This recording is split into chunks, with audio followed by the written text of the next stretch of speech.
Our family's fake illness code words helped my sister escape her abusive husband. When I was 12 and my sister Vanessa was 9, our mother invented what she called the emergency excuse system. Mom was a nurse who worked unpredictable shifts at County General, and Dad traveled constantly for his sales job. We were latchkey kids who spent a lot of time at friends' houses or with babysitters, and Mom worried about us getting stuck in situations where we felt uncomfortable but didn't know how to leave politely. She'd heard too many stories from patients about kids who'd been molested by family friends or hurt by bullies because they didn't want to be rude by calling their parents to pick them up early. The system was simple but specific. If either of us called or texted saying we had a headache, that meant we were bored and wanted to come home, but everything was fine. If we said we had a stomach ache, that meant we felt uncomfortable or awkward, but not in danger. But if we said we had the blue flu, that was code red.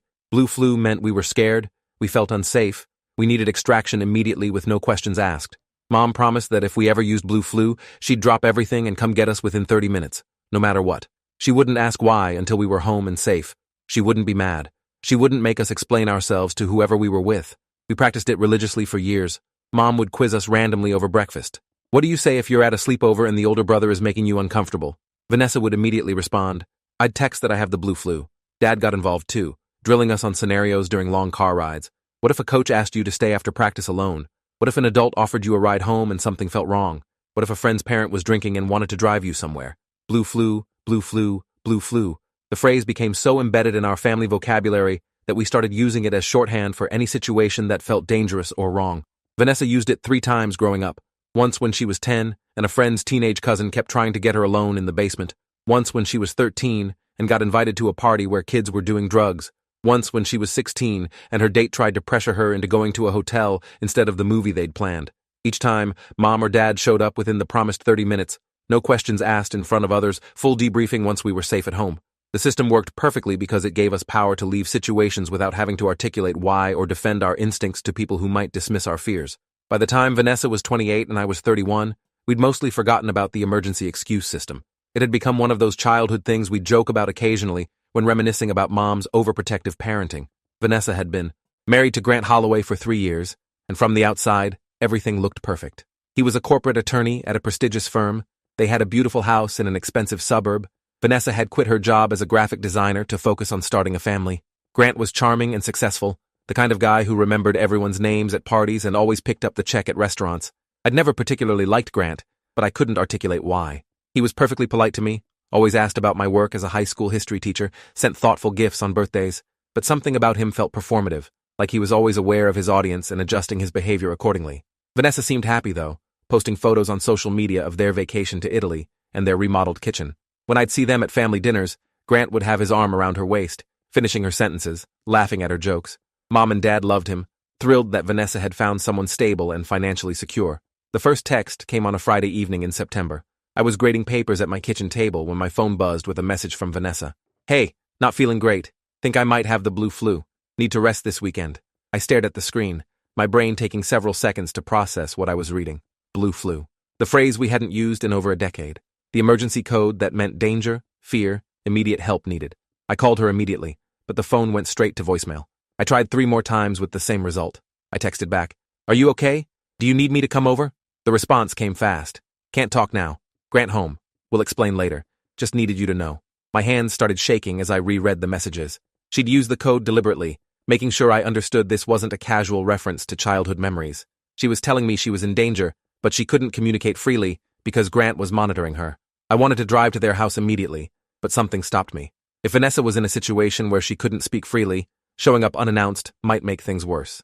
I called Mom instead. She answered on the second ring, her voice cheerful until I told her about the text. The silence on her end stretched for several long seconds. Then she said in her nurse voice, the calm, professional tone she used in emergencies, When did you get this message? Is she responding to you now? I walked her through the entire exchange while she listened without interrupting. When I finished, Mom said, Grant's been isolating her. I've noticed it for months, but convinced myself I was imagining things. She stopped coming to family dinners as frequently. Always has an excuse. He answers her phone sometimes when I call. Mom and I made a plan. We'd give Vanessa space for the weekend since she'd indicated Grant was home and she couldn't talk freely. But Monday morning, Mom would call Vanessa's phone repeatedly until she answered. If Grant answered instead, Mom would insist on speaking to Vanessa directly, using the excuse of a family medical issue that required immediate discussion. We agreed not to tell Dad yet because he'd probably drive over there and confront Grant, which could escalate a dangerous situation. Mom promised to call me the moment she made contact with Vanessa. That weekend was torture. I kept checking my phone every 10 minutes, hoping for another message from Vanessa. Nothing came. I drove past their house on Saturday afternoon, telling myself I was just running errands in that direction. Grant's Mercedes was in the driveway, and I could see him through the front window, sitting on the couch watching television. No sign of Vanessa. I wanted to knock on the door, demand to see my sister, but I remembered Mom's warning. We needed to be strategic, not reactive. If Grant was abusive, barging in could put Vanessa in more danger. Monday morning, Mom called me at 7. I spoke to her. Grant answered first and tried to tell me she was sleeping, but I insisted it was urgent. When Vanessa got on the phone, she sounded terrified. She couldn't talk freely because he was listening, but she confirmed she's not okay. She said she's been having the blue flu on and off for weeks. She needs help getting out. Mom's voice was steady, but I could hear the rage underneath. We need to get her away from him today, before he realizes we know something is wrong. I called in sick to work and drove to Mom's house. We spent an hour planning logistics like we were coordinating a military operation. The challenge was that Grant controlled Vanessa's access to their shared bank accounts. Her phone was probably monitored, and she didn't have a car of her own anymore since Grant had convinced her she didn't need one when she stopped working. We needed to extract her when Grant wasn't home, but we didn't know his schedule. Mom suggested we use a medical emergency as cover, something that would give Vanessa a legitimate reason to leave the house that Grant couldn't argue with. Mom called Vanessa's phone at 9:30. Grant answered again, his voice smooth and friendly. "Hey, Carol. Vanessa's actually not feeling well today. I think she needs to rest." Mom didn't miss a beat. "I need to speak with her right now, Grant. It's about test results from her doctor's appointment last month. It's urgent and confidential medical information." There was a pause. Then Grant said in a slightly cooler tone, "I'm her husband. You can tell me." Mom's voice went sharp. "HIPAA regulations prevent me from discussing medical information with anyone except the patient. Put Vanessa on the phone now." When Vanessa came on the line, Mom launched into a prepared speech about abnormal test results that required immediate follow-up testing at County General. She said Vanessa needed to come to the hospital within the next 2 hours for urgent blood work and imaging. She made it sound serious, but not life-threatening, treatable, but requiring immediate attention. I could hear Grant in the background asking what was wrong, and Vanessa explaining in a shaky voice that she needed to go to the hospital for tests. Mom offered to pick her up, but Grant insisted he'd drive her. That wasn't part of our plan. We'd expected Vanessa to be able to leave alone, meeting Mom at the hospital where we'd have the advantage of a public setting with security. But Grant coming meant he'd maintain control of the situation. Mom handled it smoothly, saying she'd meet them at the emergency entrance and walk them through the process since she worked there and could expedite things. She gave them a specific time to arrive, 45 minutes from now, which would give us time to set things up on our end. Mom called hospital security and explained that a domestic violence victim was arriving shortly, that the husband was potentially dangerous and couldn't be allowed into the examination areas. She contacted a social worker she knew who specialized in abuse cases. She alerted the charge nurse on duty to be prepared for a complex situation. By the time Grant's Mercedes pulled up to the emergency entrance with Vanessa in the passenger seat, we had a team ready. Mom met them at the door with a wheelchair, telling Grant that hospital protocol required patients to be wheeled in for liability reasons. She started pushing Vanessa toward the entrance while explaining to Grant where he should park and which waiting room to go to. I watched from inside the emergency room doors, my heart pounding. Grant hesitated, clearly suspicious, but unable to articulate a reason to refuse without looking controlling in a public setting. He said he'd come with Vanessa, but Mom cut him off firmly. "The triage area is patients only. You'll need to wait in the family area. Once we get her checked in and determine what tests are needed, someone will update you." Grant's expression hardened for a moment, and I saw what Vanessa must have been seeing for months. Pure rage barely contained behind a civilized mask, but he was too image-conscious to make a scene in public, so he nodded stiffly and walked toward the parking garage. The moment Vanessa was through the doors, Mom wheeled her past the triage desk and into a private examination room. The social worker, a woman named Rita Calhoun, was already waiting. Rita closed the door and introduced herself, explaining that Vanessa was safe, that this room was secure, that no one would be allowed in without her permission. Vanessa started crying immediately, the kind of deep sobs that come from months of suppressed terror. Mom held her while Rita and I stood by, giving them space but ready to help. When Vanessa could speak, the story came out in fragments. Grant had started getting controlling about 6 months after they married, small things at first. Checking her phone, asking detailed questions about where she'd been and who she'd talked to. She'd thought it was just insecurity, something they could work through with communication. Then he'd convinced her to quit her job, saying his salary was enough and she should focus on preparing for a baby. Without her own income, Vanessa had become completely financially dependent on Grant within a year of marriage. The isolation had escalated gradually. Grant would start fights before family gatherings, making Vanessa late or too upset to go. He'd monopolize her time on weekends, planning activities that prevented her from seeing friends. He'd criticize her family to her face, calling us poor and unsophisticated, saying she was better than us now that she'd married into money. When Vanessa pushed back, He'd give her the silent treatment for days, making her feel crazy and desperate for his approval. She found herself walking on eggshells, constantly monitoring his moods, trying to prevent explosions she couldn't predict. The physical abuse had started 3 months ago. Grant had shoved her during an argument about her wanting to volunteer at an animal shelter, claiming she was trying to meet other men. She'd fallen and hit her head on a table corner, requiring 6 stitches that Grant had insisted they tell the emergency room was from a fall in the shower. After that, he'd apologized profusely, cried, promised it would never happen again, blamed stress at work. Vanessa had wanted to believe him because accepting the truth meant admitting her marriage was dangerous, but it had happened again and again.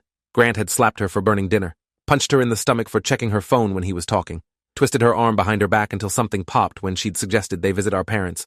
He'd learned to hit her in places that didn't show, to time his violence for evenings when she had nowhere to go the next day. He'd taken control of her phone completely, reading all her messages, deleting contacts he didn't approve of, monitoring her location constantly. He'd hidden her driver's license and credit cards, making it impossible for her to leave even if she wanted to. The blue flu text had been sent during a brief window when Grant was in the shower and had left his phone downstairs. Vanessa had grabbed it, logged into her email on his device, and sent the message to me before deleting it from his sent folder and her inbox. She'd gambled that I'd remember the code, that I'd understand she needed help even though she couldn't say so explicitly. She'd been planning for weeks how to communicate without Grant discovering the attempt, and the emergency excuse system had been her answer. Our childhood code had given her a way to ask for help that looked innocuous if Grant had seen it. Rita explained what would happen next. Vanessa had options, but all of them required courage and commitment. She could file for a protection order immediately, which would require Grant to stay away from her and vacate their shared home. She could press charges for domestic violence, which would likely result in Grant's arrest. She could file for divorce with cause, which would impact the financial settlement. Or she could do all 3 simultaneously, hitting Grant with a coordinated legal strategy that would protect her while she rebuilt her life. Rita was honest that the process would be difficult, that Grant would fight back, that his resources as an attorney would make him a formidable opponent. Vanessa chose to do everything. She was done being afraid, done minimizing what Grant had done to her, done pretending this was a marriage that could be saved. Rita had a domestic violence advocate join us, who helped Vanessa file for an emergency protection order right there in the hospital. A judge approved it within 2 hours via teleconference, issuing a temporary order that barred Grant from contacting Vanessa or coming within 500 feet of her. Police were dispatched to serve Grant with the order at the hospital, where he was still waiting in the family area, growing increasingly agitated that he hadn't been updated about Vanessa's condition. I watched through a window as 2 officers approached Grant in the waiting room. He stood up with his charming smile, probably assuming they were there for some other reason. When they handed him the protection order paperwork, his expression shifted through confusion, rage, and finally calculation as he realized what was happening. He started arguing, his voice rising enough that I could hear it through the glass. He demanded to see Vanessa, insisted this was a misunderstanding, threatened to have the officers' badges for harassment. They remained calm and professional, explaining that he needed to leave the hospital immediately and that any attempt to contact Vanessa would result in his arrest. Grant's final words as the officers escorted him out were directed at Mom, who'd come to stand beside me at the window. He pointed at her and said loudly enough for everyone in the waiting room to hear, "This is your fault. You've poisoned her against me. I'll destroy all of you for this." Mom didn't flinch, just watched him leave with an expression of cold fury I'd never seen on her face before. She'd spent 3 decades as a trauma nurse, dealing with abusers and their victims. She knew exactly what Grant was, and she wasn't afraid of his threats. The protection order was just the first step. Over the next week, Vanessa moved into Mom and Dad's house with the help of a police escort to collect her essential belongings. Grant had already changed the locks on their house and canceled her credit cards, but the protection order gave her legal access to retrieve her personal property. Officers stood by while she packed clothes, documents, and a few sentimental items. Grant wasn't there, but he'd left evidence of his rage throughout the house. Broken picture frames, Vanessa's, clothes shredded and thrown in the trash, holes punched in walls. The officers documented everything with photos and added it to the case file. Vanessa filed formal charges for domestic violence assault, providing medical records from the night she'd needed stitches and from a follow-up visit where a doctor had documented suspicious bruising. She gave the police access to her medical history going back 3 years, and they found a pattern of injuries consistent with ongoing abuse. Grant was arrested at his law firm on a Thursday afternoon. Perp walked out in handcuffs in front of his colleagues and clients. The firm suspended him pending investigation, protecting their reputation over their employee. His bail was set at $50,000, which he posted within hours, but the protection order remained in effect. The divorce filing came next, with Vanessa seeking full dissolution with cause based on domestic violence. She requested half of their assets, temporary spousal support, and payment of her legal fees. Grant responded with his own filing, claiming Vanessa had abandoned the marriage and was making false accusations to gain financial advantage. He hired an aggressive divorce attorney who immediately began a campaign of legal harassment, filing motions to dismiss the protection order, demanding proof of abuse, questioning Vanessa's mental stability. The legal battle stretched over 6 months, with court dates and depositions and discovery fights. Grant used every tool available to him as an attorney, drawing out proceedings, filing frivolous motions, trying to exhaust Vanessa's resources and resolve. He violated the protection order twice, once by showing up at Mom and Dad's house late at night, and once by sending Vanessa threatening emails from a friend's account. Both violations resulted in his arrest, but he posted bail each time and continued his campaign of intimidation. Vanessa's attorney, a woman named Leslie Torres, who specialized in high-conflict divorces, filed for sanctions against Grant for his pattern of harassment. She compiled a file of his violations, his threatening communications, his attempts to manipulate the legal system. The judge assigned to their case was a woman who'd seen too many abusers use the courts as weapons, and she wasn't sympathetic to Grant's tactics. She issued a strongly worded order telling him to stop filing baseless motions and warning that continued harassment would result in contempt charges. The criminal case moved forward separately. Grant's attorney negotiated a plea deal where he'd admit to misdemeanor assault in exchange for dropping the felony charges. The prosecutor wasn't happy about it, but explained to Vanessa that taking the case to trial would require her to testify in detail about years of abuse, while Grant's defense attorney tried to discredit her.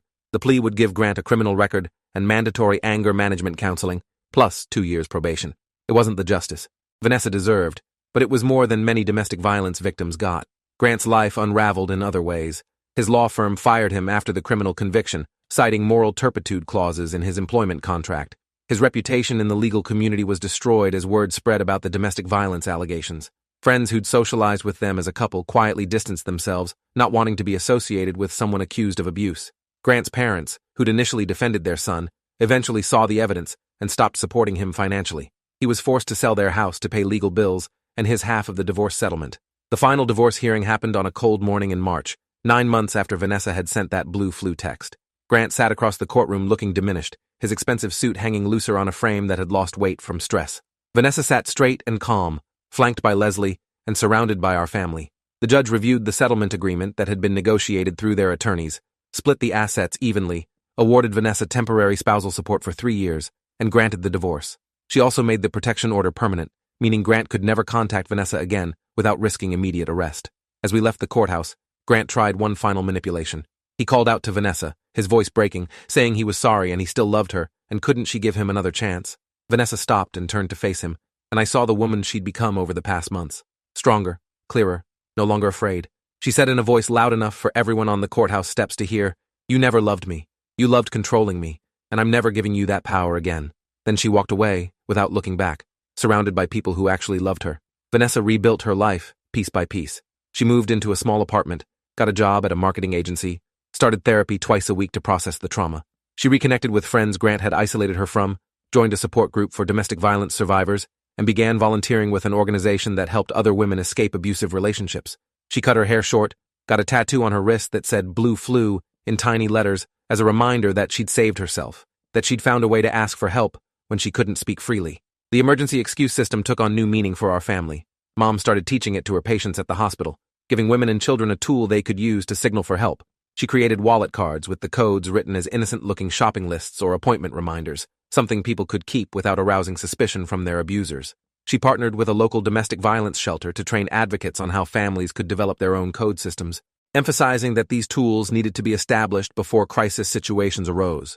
I incorporated the concept into my teaching, running workshops for students about consent and healthy relationships, and recognizing warning signs of abuse.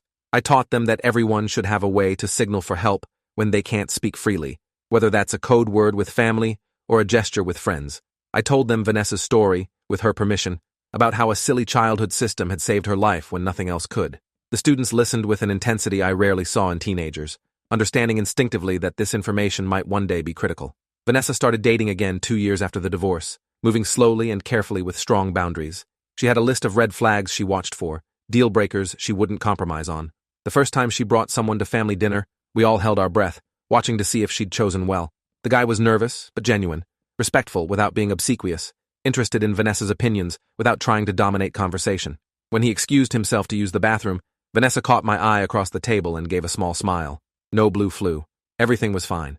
Mom kept the blue flu code active for all of us, even though Vanessa was the only one who'd needed it in crisis. She said you never knew when someone might feel uncomfortable or unsafe, when a simple phrase could provide an escape route from a dangerous situation. She updated the system periodically, adding new codes for new scenarios, making sure everyone in the extended family knew the current version. It became something we taught children as they got old enough to understand, passed down through generations like any other family tradition. Grant moved to another state after the divorce finalized, unable to handle living in a community where everyone knew what he'd done. Vanessa heard through mutual acquaintances that he'd remarried within a year, moving fast to find another woman he could control. She felt a pang of sympathy for whoever had fallen for his charm without knowing his history. She considered reaching out to warn the new wife, but decided against it after talking to her therapist. Some people had to learn hard lessons on their own, and Vanessa couldn't save everyone. She'd done the hardest thing by saving herself. 5 years after that first blue flu text, Vanessa stood in front of a room full of domestic violence survivors at a shelter downtown. She told them her story from beginning to end, holding nothing back about the fear and shame and isolation she'd experienced. She explained how a childhood code had given her a way to ask for help when every other avenue had been blocked. She taught them the emergency excuse system and encouraged them to create their own versions with people they trusted. She said the most important thing was having the code in place before you needed it, practicing it until it became automatic, trusting that the people who loved you would respond when you sent the signal. After the presentation, a young woman approached Vanessa with tears streaming down her face. She said she was currently in a controlling relationship and had been trying to figure out how to ask for help without her boyfriend discovering the attempt. Vanessa gave her a card with the blue flu code and Mom's phone number, telling her to memorize it and destroy the card. She said, "When you're ready, use these words, and someone will come get you. No questions asked until you're safe." The woman nodded, clutching the card like it was a lifeline, because that's exactly what it was. 3 years later, Vanessa got a letter forwarded through the shelter. It was from that young woman, now living safely in another city with a restraining order against her ex-boyfriend. She wrote that she'd used the blue flu code 6 months after meeting Vanessa, texting those words to a friend who'd been taught what they meant. Her friend had picked her up from a grocery store parking lot within 30 minutes, extracting her from a dangerous situation without alerting the boyfriend. She'd escaped and rebuilt her life, and wanted Vanessa to know that the emergency excuse system had saved 2 lives now, and probably would save more. She was teaching it to her younger sister and her co-workers, and anyone who'd listen. Vanessa keeps that letter in a frame on her desk, a reminder that survival has ripple effects, that teaching people to ask for help is as important as being willing to provide it. She married the man she'd brought to that family dinner years ago, a marriage built on trust and respect and freedom. They have 2 daughters who are learning the emergency excuse system as soon as they're old enough to understand sentences. Vanessa teaches them the same way Mom taught us, making it fun and playful while embedding the serious purpose underneath. Her daughters know that blue flu means come get me, I'm not safe, and they know their mother will drop everything to respond. Mom is 70 now, retired from nursing but still volunteering at the domestic violence shelter where Vanessa gives presentations. She's refined the emergency excuse system over decades, creating a handbook that's distributed to families across the state. She's trained hundreds of healthcare workers on how to help patients establish code words with their families, emphasizing that these systems need to be set up proactively rather than reactively. She says the most important thing she's learned in 40 years of trauma nursing is that people need permission to ask for help and tools to do so safely. Code words provide both. I'm a vice principal now, implementing school-wide programs about healthy relationships and consent and recognizing abuse. I tell Vanessa's story every year to incoming freshmen, explaining how a simple family code saved someone's life.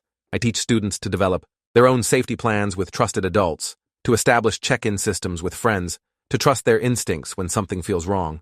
I give them wallet cards with suggested code phrases they can use with family members.